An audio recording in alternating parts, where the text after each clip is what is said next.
Boa noite a todos.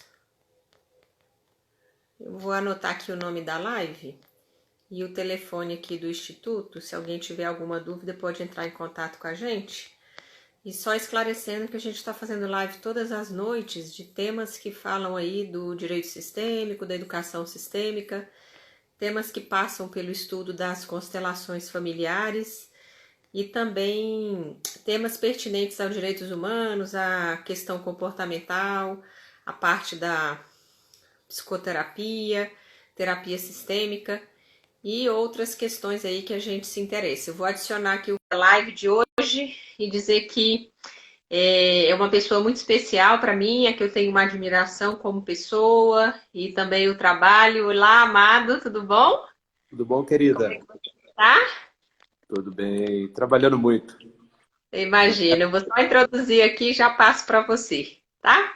Bom, primeiramente, bem-vindo. Eu estava falando aqui que a gente está escolhendo temas da constelação, da educação, do direito sistêmico, temas que passam pela terapia sistêmica, pela psicoterapia, né? E convidando somente pessoas ilustres e Oba! amadas, pessoas que compartilham aí desse pensar mais aberto, fora da caixa, e trazendo aí outras estruturas além de Bert Hellinger.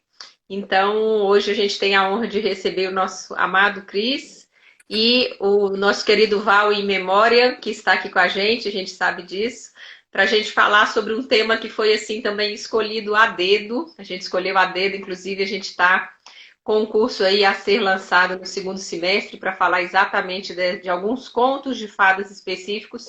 Então, hoje é só uma provinha, só uma introdução para a gente falar por que que a gente gosta tanto desse tema, na verdade. Tá? E para quem não conhece o Cris ele é psicólogo e é constelador. E ele também trabalha numa linha haitiana, numa linha corporal, conhece bastante aí esse tema dos arquétipos, da simbologia, tem uns estudos paralelos à constelação. E Cris, é uma alegria ter você aqui com a gente. Dá um alô pro pessoal e a gente vai introduzir, então, fazer uma viagem aqui que aperte os cintos que o piloto sumiu. Né? E conta um pouquinho como é que tá Juiz de Fora nessa pandemia. Bom, Adara, primeiro, boa noite para todo mundo. Eu trabalhando muito, né? Mas, assim, as últimas notícias que eu fiquei sabendo é que aqui o índice está aumentando bastante, os hospitais estão bem cheios, esse é o momento mais crítico com relação a contágio, segundo o que chega no consultório, né? E Uhum. muitas cidades vizinhas do interior também, né? Com um índice muito alto, né? E parece que agora, depois da ivermectina, a coisa ficou mais solta, né?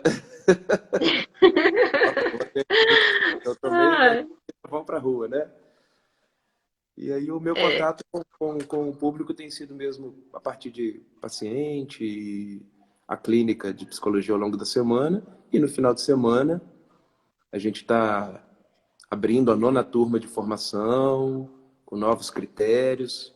Inclusive, quem tiver interesse pode entrar em contato. A gente vai estar lançando umas chamadas aí essa semana. Eu e a Márcia estamos fazendo um modelo diferente. uhum. E a cidade, Adara, parece que não tem nada, todo mundo muito na rua, né? Todo mundo na rua sem máscara, passeando e fazendo churrasco. Fazendo churrasco, fazendo festa, funk. Enfim, cada hora a gente É. descobre uma coisinha nova, mas é parte de um processo também que tem muitos meses, né? Então, assim, tudo muito desconfigurado, ninguém sabe direito o que fazer, né? Então o prefeito fica sem saber o que fazer. Aqui tá, a onda aqui tá assim. Até Assim, agora muito bom. não tivemos superlotação em hospitais. Até agora a gente está levando bem, né? A princípio, os É, não, hospitais aqui estamos com um decreto de calamidade pública, inclusive já começou a haver decretos de requisição administrativa de leitos de hospitais privados.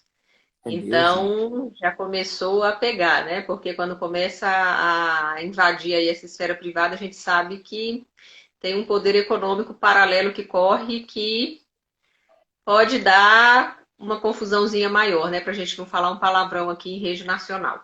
Mas vamos então ao nosso belo tema. né? Eu escolhi esse tema com o Cris porque a gente gosta muito dessa questão das histórias, dos contos de fadas.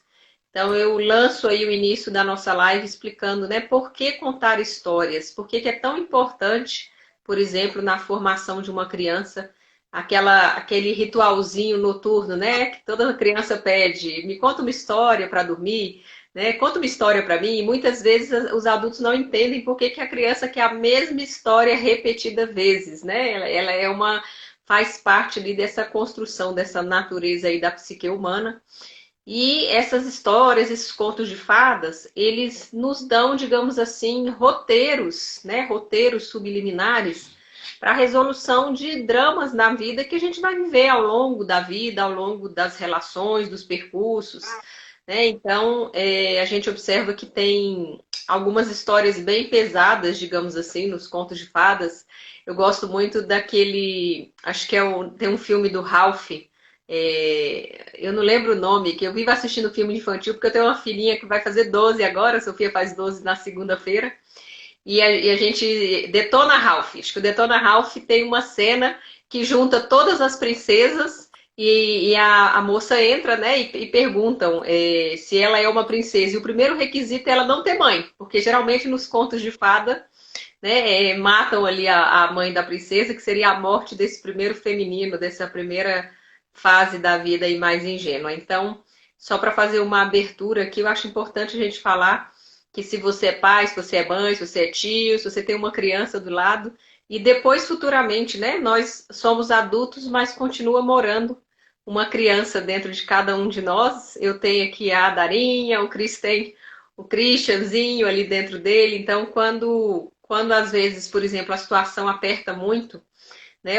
Às vezes uma música cantada, uma poesia falada ou uma história contada vai ajudar mais do que algum outro recurso, digamos assim. Então, o conto de fadas, histórias, na verdade, aqui para a gente tem um olhar terapêutico, né? Um olhar por meio de uma linguagem simbólica, por meio de uma linguagem amorosa, né, lúdica, gostosa, divertida, a gente vai passar por temas profundos de uma maneira muito amena, mas também muito resolutiva. Né? Vou passar a bola para você, Cris, para você me dizer se você compartilha dessa experiência, como que foi para você na sua infância, né? E inclusive o Schneider tem um livro muito bacana que fala de algumas obras, né, alguns livros que ele pergunta assim, qual que é a sua história preferida? Qual que é o seu conto preferido? Ali pode ter muitas histórias do seu universo e do universo familiar, né, que seria já entrando no nosso tema, a visão sistêmica aí dos contos de fadas. Solta o verbo, solta o verbo. Tô gostando do seu look novo. Ah, obrigado. Meu look é de quem acabou de chegar em casa. E Ainda botou o nem cabelo. jantei, ainda nem jantei, tudo descabelado aqui. Enfim. Assim. Então, Adara, eu compartilho sim. A gente que tem uma experiência de horas de voo com a clínica, praticamente 12 horas por dia na clínica, escutando narrativas que vão se repetindo, né? A gente observa que essas narrativas elas atuam não só para a criança, como também para o adulto, que, mobilizado numa história que está fotografada no tempo, no desenvolvimento neurobiológico, né? Ele precisa também de recursos lúdicos. Mesmo sendo um adulto que pensa de forma lógica, linear, dentro dos moldes da cultura, com os signos atuais, quando ele é mobilizado, mesmo que ele não tenha consciência disso, o corpo dele, e essa é uma área de interesse meu, né? Como que essas narrativas acontecem no corpo, né? Uhum. Como que o corpo dele, como que o discurso dele, como que o que ele está escutando do discurso dele, como que isso mostra sobre ele e sobre aquela situação histórica, não é? E de alguma maneira está atuando no aqui e agora quando ele está assumindo determinada relação que ative essa narrativa, né? Na verdade, quem fala muito disso dentro de psicanálise é o ilustríssimo Jung, né? E eu gosto muito, tenho um carinho especial, por isso estou sempre tentando falar um pouco disso e tenho uma prática com a escuta de tudo isso com psicanálise, né? Mas o Reich também, como psicanalista, ele traz o olhar para o corpo e para a vitalidade do corpo, para a economia do corpo. E Uhum. como que a gente junta tudo isso, né? O Jung, que foi para um nível transpessoal, espiritual, e fala dessa espiritualidade fora das religiões, e o Reich, que fala da biologia do corpo, ele descobre o prana em laboratório, ele fotografa, ele cria situações que podem ser replicadas, podem ser observadas, e é esse encontro céu e terra eu acho muito interessante, sabe? Uhum.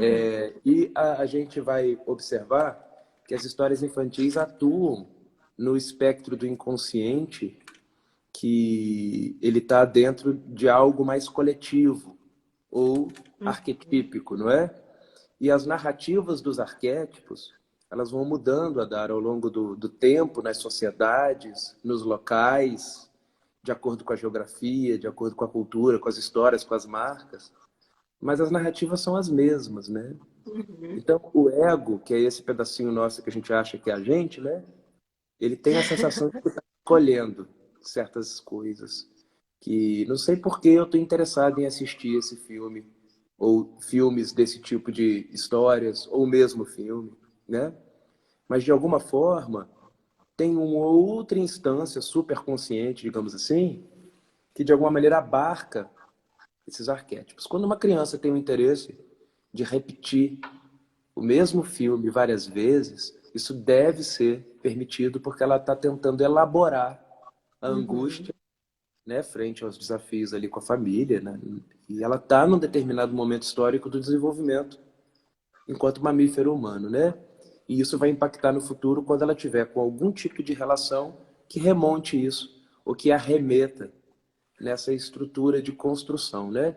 Lembrando que a construção não é só intergeracional, ela também é passada de forma transgeracional, né? Então tem Uhum. narrativas que a criança se interessa, que é a tentativa de elaborar conteúdos às vezes de um bisavô que ela não conheceu, às Uhum. vezes de uma amante do papai que ela nem sabe, nem a mamãe sabe, né? Às vezes um Uhum. filhinho cortado e nem o papai sabe disso e ela tá ali de alguma maneira ainda tentando resolver isso porque essas informações pairam na consciência coletiva da família, do grupo, né? Então, Uhum. assim, desde mitologia grega, mitologia africana, mitologia nórdica, mitologias, né? Até mesmo as histórias infantis, a criança está falando algo dela, né? Então, o menino que o papai se separa da mamãe, ele quer constantemente assistir o filme Procurando Nemo. Ele Uhum. está falando de algo, dessa dor, que se a mamãe sentar com ele, né, ou a professora do colégio, né, e tentar conversar com ele, dependendo da idade, ele não vai saber conversar. Ele vai ficar quieto. Ele vai precisar brincar. E às vezes ele vai Uhum. querer ouvir aquela história várias vezes, né? Uhum. E assim, eu acho que no mínimo é limitado, se não abusivo, quando, por exemplo, uma criança pede referência sobre a morte e a mamãe diz que a pessoa virou estrelinha, né? Uhum. Isso é angustiante porque não faz muito sentido. Porque o sentido tem que Uhum. vir de dentro, tem que ser a construção daquele indivíduo, né? E como que fica isso, né? Como que fica as crianças com essa criatividade imensa, tentando lidar com angústias que ela não sabe, se bobear, na sua maioria são angústias dos pais, que Uhum. provavelmente nem os pais sabem falar, e a criança pede aquela história, né? Então eu quero ouvir Cinderela. E aí quer ouvir sempre a Cinderela. Eu sugiro que os pais de crianças que querem ouvir histórias repetidas pensem nas suas infâncias e nas suas relações como adultos, porque a criança, até certa idade, dificilmente tem uma questão individual. Ela geralmente está tentando fazer algo, criar uma síntese da questão dos pais e o que está por Uhum. trás dos pais, né? Os segredos, as Uhum. histórias, as angústias, aquilo que foi resolvido ou não, de alguma maneira sintetizado. Sim, Por é. aí fica Eu acho que você bom. trouxe um elemento muito importante, que muitas vezes as histórias têm a ver com a questão dos pais, mas também podem ter a ver com questões do sistema, né? E quando você falou, eu me lembrei de uma passagem daquele Um Lugar para os Excluídos, que o Bert cita ele cita a utilização de narrativas de forma terapêutica, uma que era uma questão que tinha na família ele chamou de síndrome de Otelo, que havia tido um assassinato passional, então tinha um crime passional, parece que o avô tinha matado a avó, era algo assim bem hard, né? Bem hard lá na geração de cima, e aquilo, exatamente por ser forte, ficou um segredo de família. E a gente sabe, né? Eu gosto muito quando a Anne Ancelan fala que às vezes os segredos de família, ela usa uma expressão cripta e fantasma. Ela fala assim, vira como se o negócio materializa tanto o segredo que ele vira,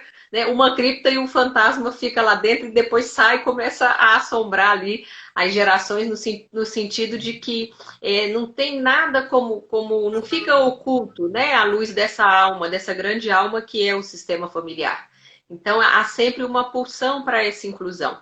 Então eu acho bacana essas duas construções que você trouxe, né? Então, por exemplo, nesse caso tinha uma história de um crime passional lá para cima, que é o que ele chama de síndrome de Otelo, e o Bert conta uma narrativa. Ele conta a narrativa do Otelo e é quando parece que o homem lá que está sendo atendido e tinha uma criança no meio, ele encontra paz na história, como se ele suspira aliviado, do tipo assim, o segredo foi revelado. Na verdade, não expôs, é isso que é o bonito da história. Às vezes ele não expõe as pessoas, ela não. É como se assim, parece que eu estou narrando o outro, mas na verdade tem a ver comigo e aí, em algum nível, isso já é elaborado. Né? Que eu gosto muito de uma expressão de uma amiga minha que ela fala assim, que ela explicando constelação para uma outra que eu nunca tinha ouvido falar. Ela fala, é assim, você vai ver sua vida representada por outra pessoa. Né? Então, da mesma forma, você vai ouvir uma história, que é a história da sua família, a história da sua vida, mas narrada com outros personagens. Então, isso atua também. Então, por isso que é muito bacana. E um outro exemplo que o Bert traz, que eu achei super bonitinho, é de uma menininha que fazia xixi na cama. E é algo que toda criança passa por isso em algum momento, né? Tem aquela fase que ela ainda não controla, e aí tem criança que estende mais, tem criança que estende menos, né? Tem muitas mães que ficam paranoicas porque querem uma data, né? Eu quero que no dia tal, no aniversário tal, o menino pare de fazer xixi na cama. A gente sabe que não acontece assim. Então ele comenta que tinha uma menininha e ele orienta os pais que contem a seguinte história para a menininha, que ela iria atravessar uma floresta e que no meio da floresta tinha uma torneira que vazava e estava inundando a floresta e que ela poderia, se ela poderia ir lá fechar aquela torneira para as plantinhas não morrerem, para a floresta. Ele conta uma história nesse sentido. E depois remete que o pai reporta que a criança já naquela noite parou o movimento, que é como se assim, e ele explica por quê, né? De uma maneira que não agrida a criança, então você não vai comunicar a ela como se assim, você não está conseguindo fazer isso. Não, você vai dar uma chave. Então, eu acho que a grande questão das histórias é que é como se você entregasse uma chave para a criança. Tá aqui a chave, né? Você pode, a chave está na sua mão. Quando você quiser, você abre a porta, ou seja, você fecha a torneira. Né? E ele conta que a criança ouviu assim, pediu para repetir, que é essa questão de, né, deixa eu assimilar como que é essa elaboração, e depois ela conseguiu fechar a torneirinha dela. Então eu achei super bonitinho a história como um recurso terapêutico, né? E você, que nem você falou agora do Procurando Nemo. Né? A gente sabe E outra coisa que você trouxe também, que a Clarice do Mulheres que Correm com Lobos traz muito também, que a gente pode mudar o tempo, os países, né? Então os personagens mudam os nomes, mas aquele roteiro, aquele enredo de fundo, ele já está gravado nessa consciência coletiva. Então a história emerge, né, em vários continentes, em vários povos, em várias culturas, com nomes diferentes, mas tem uma estrutura base que trabalha aí essa carga simbólica. Então, eu achei muito bacana essas construções que você trouxe para a É, gente. na verdade, aqui no teatro, nós, ego, personagens do teatro, nada que a gente faça ou que a gente acredite que está escolhendo é novo. É sempre uma repetição. Então, seja lá qual for a sensação que no meu destino eu tenho de azar ou sorte, são scripts que já acontecem, né? E quando eu vou viver alguma experiência de vida, eu vou ativar do inconsciente coletivo o arquétipo, né? Então, se eu me apaixono, eu vou ativar do inconsciente coletivo algum arquétipo que já tem o script sobre paixão, sobre como vai ser. Isso associado à minha família, vai acessar um fragmento ou outro desse script, né? O fenômeno de cripta, ele é descrito na psicanálise pelo Freud, né? Ele traz esse nome de cripta, de encriptar num elemento Uhum. do grupo, ou ficar encriptado em alguma situação simbólica. Em algum momento, algum descendente pode ser que ative isso, né? Dependendo do nível e da carga, isso vai ser mais ou menos dramático. Mas esse manejo que o Bert usa, ele está lançando mão da metáfora hipnótica, né? Ele está Uhum. lançando mão de uma teoria específica que ele teve contato e ele teve influência. E isso é muito legal quando está assim, pronto para resolver, né? Então você realmente falar com a menina, você não pode fazer xixi. Você tem que controlar. Ela não sabe o que que é isso. Ela não tem É elemento isso. neurológico ainda para entender isso. Isso Aham. é possível, né? Quando você faz a metáfora, se for essa a questão, ela realmente é muito mais fácil para a criança, né?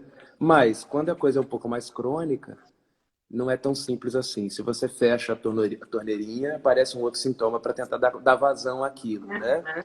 Então, assim, a construção com adultos, que é a minha especialidade, ou com crianças, a gente, na relação técnica específica, olhando para o objeto de trabalho da análise, né, que é o inconsciente, a gente vai construindo junto com os fragmentos de sonhos, as memórias Uhum. que vêm, as cenas primárias que vão surgindo ao longo dessa relação específica, manejando a resistência do paciente de ver aquela dor que está reprimida, né? A gente consegue ter um scriptzinho de uma metáfora. E é muito legal quando a relação está construída. Você já começa a usar aqueles elementos que o próprio paciente trouxe, e aí você ativa a metáfora e dá elementos, né? Uhum. Que dentro da hipnose, a priori, é muito legal quando você está pronto, né? Então você solta o balão com a questão, né? Tranca e guarda a chave, dá a chave para abrir, para fechar. Esse é um Joga o manejo, baú no fundo do oceano. né? Mas isso não cabe a qualquer sintoma, né? Porque tem Sim. sintoma que precisa estar ali. Se eu tiro ele, o corpo precisa fazer um outro, provavelmente mais grave, né? Então depende muito do manejo. Não dá para você fazer isso para todo mundo. Mas sim, numa família como essa que o Bert trouxe, a história da torneirinha, né? A criança só precisava dessa referência, de uma Só referência lúdica, precisava baixar. só isso, É. É. né? E muitas vezes a criança precisa disso mais vezes. Essa criança, Uhum. né? Mas às Sim. vezes precisa disso mais vezes para ela elaborar, dependendo também da idade. Porque também tem Sim. pais que querem que a criança pare de fazer xixi muito antes dela dar conta, né? Tem pais que Sim. treinam primeiro em crianças que ainda não sabem nem dar dois passos. Então, isso é muito, isso vai dar Esse um estresse da criança. É. muito grande, né, no futuro dessa criança, quando ela tiver que, de alguma maneira, lidar com algum elemento que remeta ela a isso, né? Sim, é. Outra coisa que eu acho muito bacana, a gente vai estar trabalhando também no nosso curso. E aí, pessoal, eu já até deixei o telefone aqui embaixo. Eu e o Cris vamos trabalhar 4 contos de fadas, serão 4 encontros no segundo semestre, agosto, setembro, outubro e novembro. E a gente escolheu algumas histórias, né? Já adiantando aí, teremos Cinderela, Malévola, teremos ali também um pouquinho As Mil e Uma Noites, e as outras duas são segredo que a gente está terminando de pensar e trabalhar e escolher a dedo questões que a gente acha importante trabalhar. Mas é bacana porque quem quiser então já deixa, já manda um zap ali que a gente já está pegando as inscrições. E só introduzindo um pouco, né, do que vai ser esse curso, que a gente pretende aprofundar em cada um desses contos específicos, mas trazendo uma visão mais geral, essa questão da visão sistêmica sobre os contos de fada implica também que nem o Chris falou, às vezes o ego acha que ele está escolhendo a história, quando na verdade tem ali um pedido da alma para elaborar alguma coisa, né? Para às vezes uma projeção, uma resistência, ou um conteúdo daquela família que não foi elaborado, e de repente você se apaixona por uma história específica, né? Ou aquela história te pega de uma maneira que você não imagina, né? E isso vai sendo trabalhado num nível subliminar, no nível inconsciente. E o que é mais bonito dentro, eu acredito que o mais bonito das histórias é quando é a sensação de que ela toca na alma da pessoa. Né? Eu vejo que hoje as pessoas querem sempre saber a causa das coisas e muitas vezes a gente saber a causa não resolve a questão, a gente fica lá cheio de teoria na cabeça, né? Ah, eu sou assim porque aconteceu isso, eu sou, mas não resolve. Né? E também tentando entender, às vezes, tudo no cognitivo, sendo que a gente sabe que a alma tem uma parte sensível que às vezes vai fazer uma elaboração subliminar, inconsciente, né? E por meio das partilhas, das trocas, a gente sabe ali que o Moreno falava muito desses estados co-inconscientes que vêm dessa empatia, dessa troca, né? Desse contar histórias. Então, eu e o Cristo estaremos contando histórias, né? Para as crianças de vocês, para as nossas crianças, porque é muito bonito também que às vezes a gente vai contar uma história e a gente mesmo se torna ouvinte de si, né? A gente se emociona com aquela história que está sendo contada, porque também elabora conteúdos nossos e a partilha que eu acho muito bonita, a partilha daquelas rodas de narrativas de história. Né? É, Então, estaremos com essa roda aí, não numa roda, né, mas estaremos numa roda sistêmica, já que vai ser em todos os estados dentro da nossa estrutura pandemia, mas para a gente estar falando um pouquinho dessas histórias que a gente acha muito bacana e muito interessante. E mais do que aprofundar cada história, Dara, a gente vai também olhar para uma sensibilidade de perceber nas narrativas da criança, dos sonhos das crianças, das coisas que as crianças contam, a capacidade de perceber, né? De ser sensível a isso. Uhum, uhum. Isso. E eu acho muito bacana também um dos livros básicos que a gente vai usar é o do Schneider, né? Que ele vai explicando que alguns roteiros têm a ver com alguns temas que perpassam muitas famílias, né? Por exemplo, tem histórias que falam dessa questão que nem a gente citou dos assassinatos, né? De destinos mais difíceis. Tem histórias ali que vão falar de questões financeiras, né? A gente sabe, por exemplo, lá o João Pé de Feijão, que troca tudo por uns pedacinhos de feijão, então ali tem às vezes prejuízos na família. Isso eu estou falando genericamente, não é para pegar nada como uma construção estanque, né? A gente está falando dessa questão de ter um olhar mais ampliado e a forma como a gente pode trabalhar essas histórias para nos atender, para atender os nossos queridos e para atender também crianças, né? Às vezes professores podem trabalhar isso numa sala de aula, por exemplo, né? Trazendo a essa roda alunos, e não só com crianças. A gente sabe, como eu falei aqui no começo, e o Cris também reforçou, né? Todos nós temos a nossa criança aí, muitas vezes ferida, que ainda gosta de ouvir uma boa história, né? De ouvir as narrativas, e hoje a gente vê. Eu particularmente, Cris, agora eu estou gostando de ver muitas histórias dos seriados do Netflix, que eles fazem uns enredos e umas tramas que você fala assim, meu Deus do céu, quem foi o gênio que pensou isso? Né? Que a gente vê que tratam de temas da natureza humana, né? Às vezes um amor não realizado, às vezes uma dificuldade ali na criação dos filhos, ou uma dificuldade de ter amigos, ou de manter uma relação amena, por exemplo, com a família, com os irmãos, com os pais, né? Ou questões profissionais profundas, às vezes a pessoa está desencaixada, né, do canto, realizando uma profissão que não é dela. Então, tudo isso, eu só digo assim, eu boto alerta de perigo para o nosso curso, né, que é o momento incêndio. Né, vai mexer. Então, não me venha fazer o curso achando que vai ficar só ouvindo historinha da carochinha, porque como mexe em questões inconscientes e em reflexões muito profundas, é como se estivesse realmente levantando um vulcão ali, né, Christian? Eu gosto muito da Moara também, que atravessa o oceano, né, o oceano ali das águas. Então a gente mexe de uma maneira. A Moana, Mergulhos em águas profundas. Eu gosto da Moana também, gosto. Eu vou parar de contar minhas histórias, senão você vai ficar me lendo aqui no Instagram. Mas conta, Eu tomo fala que você cuidado sabe da Moana. do psicanalista, tá? Enfim, a Moana é interessante. Uma amiga nossa, a Amélia, sempre cita isso. A Moana é uma das poucas histórias, né, que a menina não vai atrás de um príncipe, né? Ela vai atrás dela. Tá vendo? Garota, Garota. Eu gosto muito da Moana, e ela tem uma busca profunda, né? Eu acho bonito quando ela atravessa o oceano. A mulher vai, e se for preciso atravessar o oceano, eu vou. E ela tem um vínculo muito forte com as raízes ancestrais dela, né? Eu acho muito bacana. E eu acho muito bacana a forma como ela lida com aquele outro troglodita lá que resolve atravessar com ela. Gente, é fantástico a história da Moana, né? tem uns desenhos É, também, Adara, no Cartoon Network, inclusive desenhos que eu não entendo o que eles estão fazendo lá, porque aquilo não é para criança. Mas que pois traz é. é impressionante.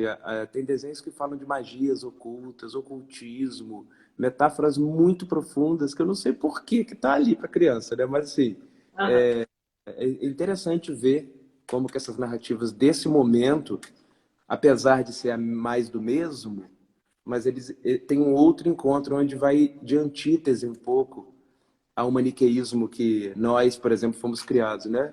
Então, assim, narrativas que colocam Lúcifer como bom, narrativas que colocam a Malévola como alguém que tem muito amor e um amor especial. E, assim, essas narrativas conseguem quebrar um pouco para organismos que estão menos encoraçados, né?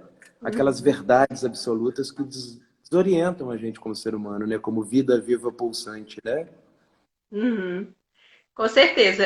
Teve um dia que eu estava vendo a Sofia assistir um desenho desses que eu pensei exatamente isso aí, que eu falei, gente, isso aqui não é para criança, Não, né? E fala eu de magia falei, minha filha, profunda, quem qual que quiser, é, fala. qual que é a faixa etária? Qual que é a faixa etária desse trem aí, né? Perguntei para ela e tal. Ela riu, ela falou assim, acho que era 10, era até menor do que a idade dela, né? Ela Sim. falou assim, mãe, hoje em dia as crianças são geneticamente modificadas, já tá tudo revelado e desnudo, não tem mais nada que ninguém não saiba. Toca, eu falei, toca o bonde aí então. Então continua assistindo, né? E sentei para assistir com ela. E eu acho muito bacana essa questão de assistir com a criança e depois pedir para ela contar a história. Porque quando É, a gente pede para ela contar a história, você observa que tem, por exemplo, eu já fiquei muito surpresa de ver pontos que ela se interessou e que eu passei batido, né? E pontos que para mim seriam importantes, para ela não foram tão marcantes assim. Então é muito sim. o que é mais bonito da história é que se você pegar a mesma história para ler várias vezes, você mesmo não é o mesmo na hora que lê a história. Então, a própria história vai modificando junto com você.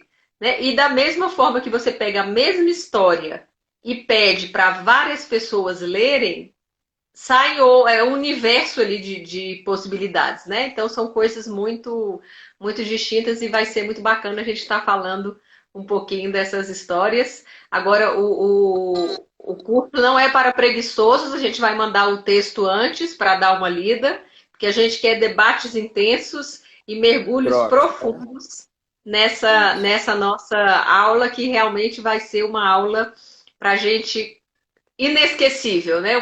Uma grande história inesquecível. É, Fala mais um pouquinho. a ideia é a gente trocar um pouco, né? Porque é um assunto que não se esgota. Se eu quiser dar um curso com você, Adara, sobre a Cinderela, a gente consegue ficar 4 anos falando, então não se esgota, né? Então, assim, a ideia não é esgotar, a ideia é ativar e iniciar, né? E nem é saber sobre o conto, porque qualquer um tem capacidade de ser sensível a alguma coisa, mas assim, a ideia também é criar a partir de um tronco, que vai ser o conto que a gente vai usar outros contos que acoplam nisso, e de alguma maneira criar também um modelo lúdico de meditar, de fazer um trabalho até a próxima aula, né? Com aquele tema que a gente está tentando separar por temas, construir, são 4 encontros, né? Cada encontro vai ser uma narrativa específica, mas com outras que a gente pode estar trocando e a gente vai estar se descobrindo, sem dúvida nenhuma. É importante que as pessoas tenham um lugar para levar isso depois, né? Nas suas análises, nos seus processos pessoais, porque sem dúvida não é um curso onde você recebe de alguém que está dando, mas é uma troca onde desperta e inicia a capacidade de ser sensível a narrativas que estão atuando e a gente continua achando que Uhum. tem uma liberdade, que escolhe, se sente culpado porque escolheu uma coisa ou outra. E, na verdade, a narrativa só é ativada, né? Ela é intensificada pela Sim, carga do sistema, né? E o sim, sistema sim. familiar participa disso no corpo, e o sistema também tem um corpo, né? Enfim, isso vai dar na sociedade. A sociedade também tem essas questões das narrativas, né? Você pode ver que de tempo em tempo muda só o nomezinho, mas é a mesma coisa. A sociedade clama por um determinado elemento, vem um outro elemento oportunista que chega, ocupa e vai. E a história se repete, é a mesma história, né?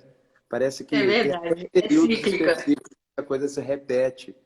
É só dar uma lidinha básica em processo histórico que você vai ver que até nas civilizações antigas acontece isso. Então tem uma narrativa social também e que alguns Uhum. oportunistas se utilizam disso para, né, domínio de população, enfim, essas coisas todas aí. Uhum. Maravilha, maravilha. Bom, pessoal, deixaremos então esse convite. Eu coloquei aqui o telefone, não deixe de se inscrever. Visão sistêmica sobre os contos de fada. A gente vai partir então de 4 narrativas básicas. E, como o Cris está falando, a gente pretende aprofundar no tema e fazer dinâmicas e fazer trabalhos, na verdade, que a gente possa estar se desidentificando, né, dessas narrativas. A ideia ali é desemaranhar, desenredar, né, e ficarmos aí, eu gosto muito de uma expressão que a Ana usa, que é entrar na constelação vertical. Eu vou me alinhar com o meu propósito e os emaranhamentos que a gente conseguir desfazer, os enredos, os novelos de lã, a gente pretende passar por essas histórias, né? Eu acho também permitir que a história passe por você. Né? Isso. Muitas vezes eu sinto assim, às vezes tem uma cena, por exemplo, de um seriado que eu ficava assim, não quero ver, não quero ver, não quero ver. E aí eu lembro que eu estava até comentando com uma amiga minha e ela falou a mesma coisa. Ela falou, Dara, eu saí do quarto, a televisão ficou lá e eu ficava gritando, não vou ver isso, eu não vou ver isso. Né? Que às vezes estou trazendo um fato assim que marque, que é aquela sensação de que a gente às vezes está lendo a história e percebe que tem uma parte que não quer ver, né? Quando, na verdade, o conto de fada, ele tem uma...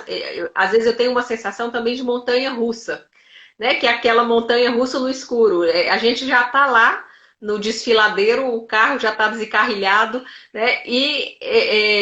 Que seja gritando, que seja botando as mãos para cima para gargalhar, é importante permitir esse fluir, né? Porque é engraçado quando você lê um livro, uma história, a história mergulha em você. Então, aquelas memórias, na verdade, ativam suas memórias.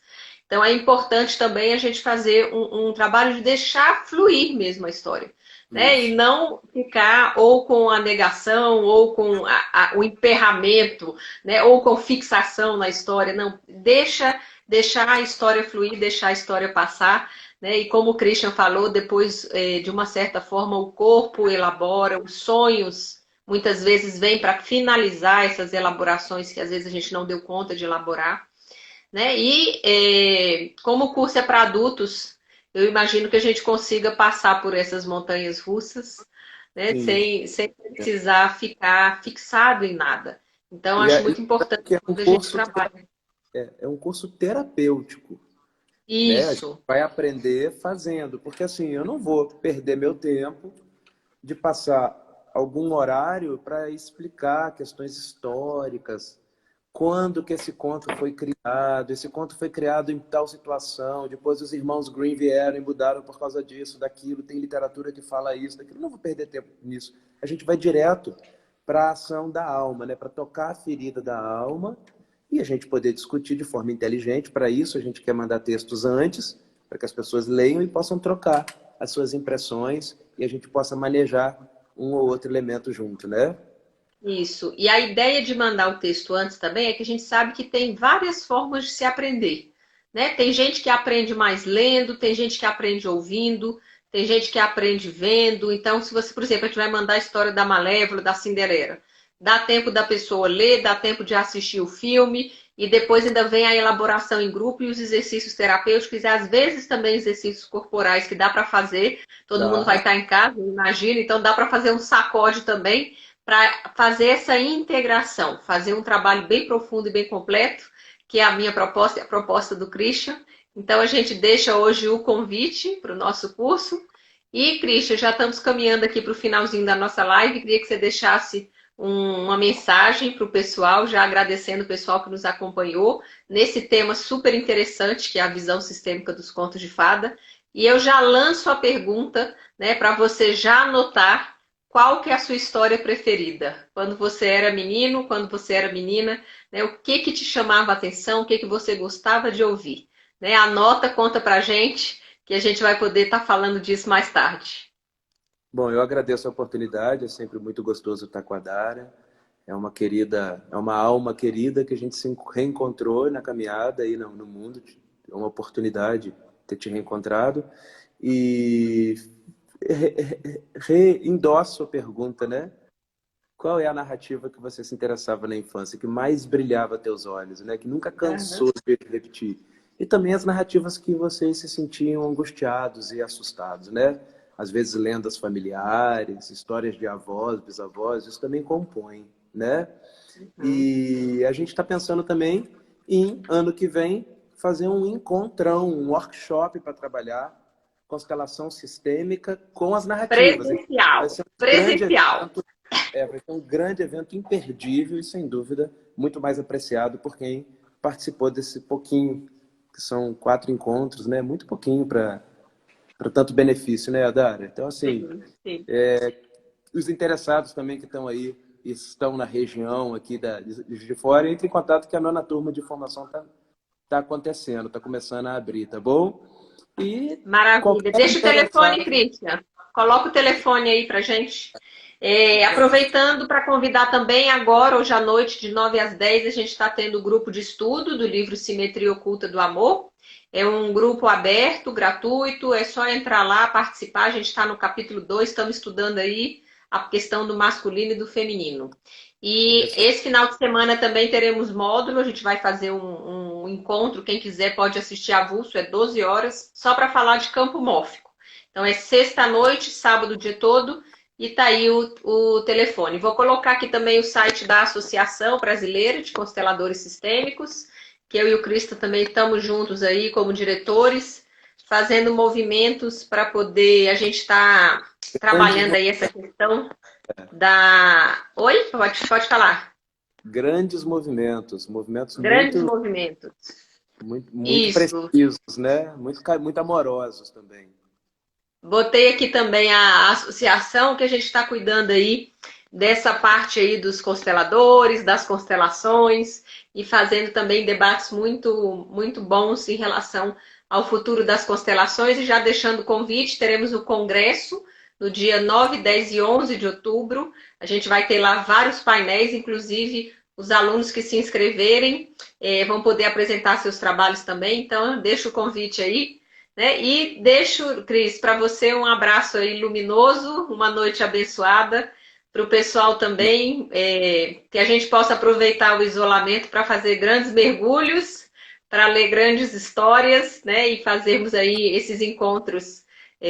Apesar da distância, eu sinto você muito próximo e é muito bom estar aqui contigo hoje. Né? Deixo um grande abraço aí para Juiz de Fora. Né? E eu queria deixar um abraço também para o seu Beto, para a Márcia, para o Robson, para o Val e para todo mundo, para as meninas também que me pediram lá um axé, a Lília, Kael. Um beijo grande para todos. E você mora no meu coração, amiga. A gente se vê então no Também. sábado no nosso bate-encontro. Tá No bom? sábado a gente se fala e também no final de semana a gente vai se falando. Te amo, Combinado, tá? combinado. Um beijo Beijo. grande também, fica com Deus, um grande abraço para todo mundo e visitem lá o site da associação e deixem aí seu telefone e contato que a gente vai entrar em contato com vocês. Um beijo enorme. Beijo.